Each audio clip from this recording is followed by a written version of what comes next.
It happened in front of an entire crowd of cheering parents, laughing children, and waving team banners, and I almost dropped the whistle from my hand when she looked straight into my eyes with tears she had clearly been holding back for years.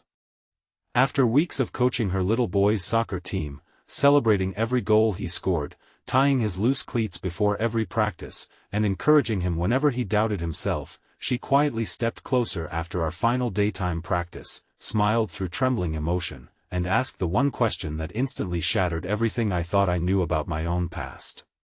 "You really don't remember me?" In that single moment, every victory, every conversation, every familiar feeling I couldn't explain suddenly carried a weight I had never expected. Before we continue this emotional journey, if you believe kindness, forgiveness, hope, and second chances can truly change lives, please take a moment to like this video, leave a thoughtful comment, share it with someone who could use a little hope today, and subscribe to our channel so our community can continue sharing stories that remind us how deeply one act of compassion can echo across a lifetime. Graham Mercer had never imagined that coaching youth soccer would become the brightest part of his weeks.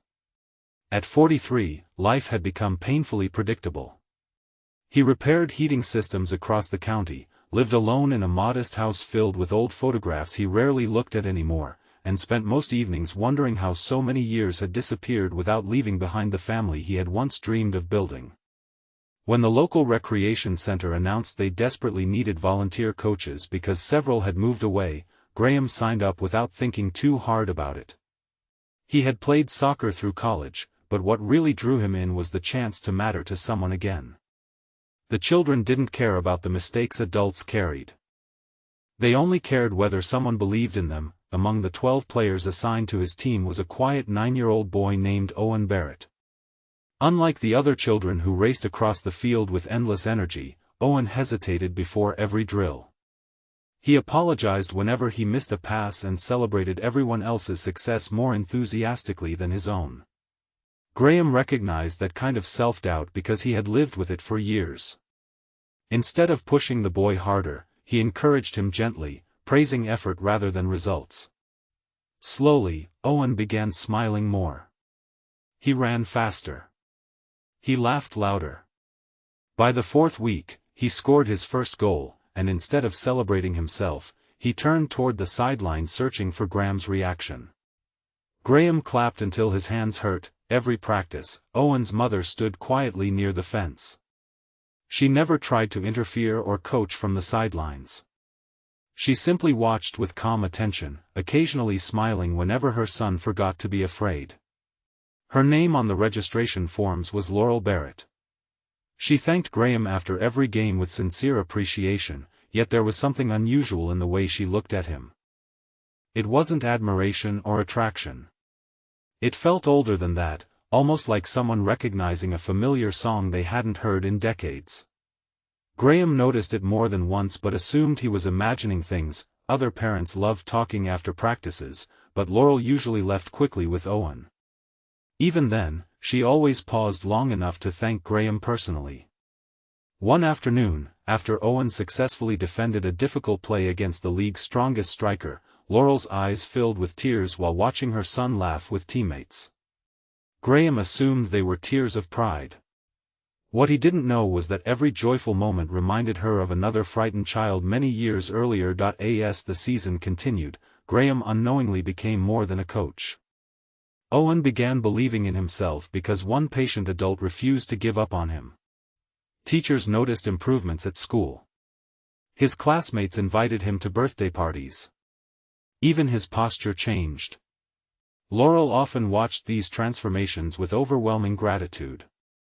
More than once, she started walking toward Graham intending to tell him the truth, but fear always stopped her. She wasn't afraid of rejection. She was afraid he truly wouldn't remember. The championship weekend arrived beneath bright blue skies filled with warm sunshine. Families filled the park with picnic blankets, folding chairs, balloons, and homemade snacks. Every child wore nervous excitement across their face. Graham reminded his team that winning mattered far less than encouraging one another. They nodded seriously before exploding into playful laughter. Seconds later, the game itself became unforgettable. Owen scored the tying goal late in the second half after stealing the ball from the opposing team's fastest player. His teammates lifted him into the air while parents erupted into applause. Graham couldn't stop smiling. Regardless of the final score, every child had discovered confidence they hadn't possessed weeks earlier. After the award ceremony ended, families slowly gathered their belongings. Children chased each other across the grass while parents exchanged hugs and promised to return next season. Graham packed soccer balls into large equipment bags when he noticed Laurel walking toward him alone. Owen remained nearby collecting his medal with teammates. She stopped only a few feet away. For several long seconds neither of them spoke. Finally, with quiet courage, she smiled gently and asked, "You really don't remember me?" The words landed with astonishing force. Graham searched her face again. The familiar feeling returned stronger than ever. Her eyes. The slight curve of her smile. The way she folded her hands when nervous. Something deep inside him stirred, but no memory fully appeared. He apologized honestly. Laurel nodded as though she had expected that answer. She explained that 28 years earlier, both of them had attended the same small high school in northern Vermont. Graham had been a senior. She had been a frightened freshman who rarely spoke because relentless bullying had convinced her she didn't belong anywhere. At first, Graham struggled to recall anything, then Laurel mentioned one rainy afternoon. Everything returned. He remembered walking past the gymnasium after soccer practice and noticing a young girl sitting alone on concrete steps, crying while trying desperately not to let anyone see. Several older students had mocked her clothes, hidden her backpack, and laughed while teachers remained unaware.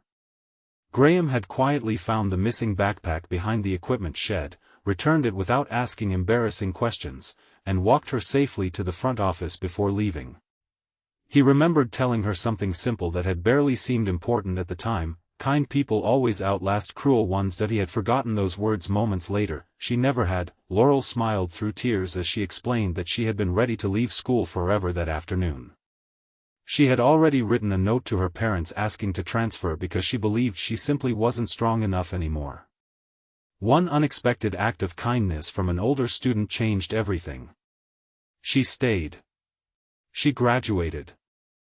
She eventually became a teacher herself because she wanted frightened children to meet someone who believed in them before giving up on themselves. Graham stood speechless. He had carried guilt for years, believing his life hadn't mattered enough. Yet one forgotten afternoon had quietly transformed another person's entire future. Laurel continued softly. Years later she married a kind firefighter named Colin Barrett. They built a beautiful life together until a workplace accident claimed his life while Owen was only 4 years old. Overnight she became both mother and father to a grieving little boy who slowly stopped believing in himself. When soccer registration opened, Owen begged not to join because he was convinced everyone would laugh at him. Then Graham became his coach. Without realizing it, he began giving Owen the exact same gift he had once given Laurel: patient belief, gentle encouragement, hope.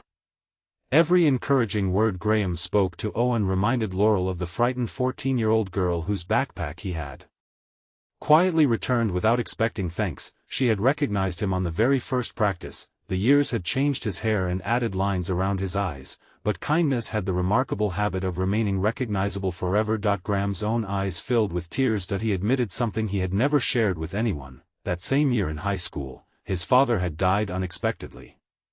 Graham had thrown himself into sports because it felt easier than grieving. Helping Laurel that rainy afternoon hadn't felt heroic because, in truth, he had been trying to survive his own heartbreak. Maybe he had recognized sadness because he carried so much of it himself. For the first time, both of them understood something extraordinary: sometimes the people who save us are quietly trying to save themselves. Their conversation stretched through the warm afternoon while children continued laughing across the fields. Neither of them tried to rewrite history. Neither wondered what life might have looked like if they had stayed friends decades earlier. Instead they appreciated something even more meaningful. Life had brought them together exactly when another child needed hope. Over the following months, Graham continued volunteering. Laurel occasionally helped organize community events at the recreation center. Owen eagerly signed up for another season and eventually became the teammate who encouraged nervous newcomers before every practice point. One afternoon Graham watched Owen kneel beside a frightened first-year player who had accidentally scored an own goal. Instead of criticizing him, Owen wrapped an arm around the younger boy's shoulders and reminded him that everyone makes mistakes and that tomorrow would be another chance. Graham immediately recognized the words, "Kindness travels farther than we ever see." It passes quietly from one heart into another until no one remembers where it began. The recreation center eventually honored Graham for years of volunteer service, but the plaque hanging on the wall never meant as much as watching confident children become compassionate teenagers. Years later, many former players returned simply to introduce Graham to their own families. Some became teachers. Others became nurses, firefighters, mechanics, artists, and coaches themselves. Nearly all of them remembered one lesson more clearly than any soccer drill: someone believed in them before they believed in themselves. Laurel often smiled whenever she witnessed those reunions because she understood better than anyone that kindness rarely announces its importance in the moment it happens. Most life-changing moments appear surprisingly ordinary while they are unfolding. A returned backpack. A patient coach. A quiet compliment. A second chance. One sunny afternoon near the end of another season, Owen handed Graham a folded thank you card decorated with crooked marker drawings of soccer balls and bright green fields. Inside, he had written that someday he wanted to coach children exactly the way Graham coached him because everyone deserved someone who never stopped believing in them. Graham read those words several times before carefully placing the card inside a drawer at home where he kept only his most treasured memories. For the first time in many years, that house no longer felt empty. It felt filled with purpose. Before this story comes to its close, we'd love to hear from you. Please leave a meaningful comment sharing whether someone else's simple act of kindness ever changed the direction of your life, or whether you were blessed with the chance to become that person for someone else. As the seasons continued changing beneath bright daytime skies, Graham finally understood that the greatest victories were never measured by trophies, championships, or applause. They were measured by quiet moments when compassion reached someone standing at the edge of giving up.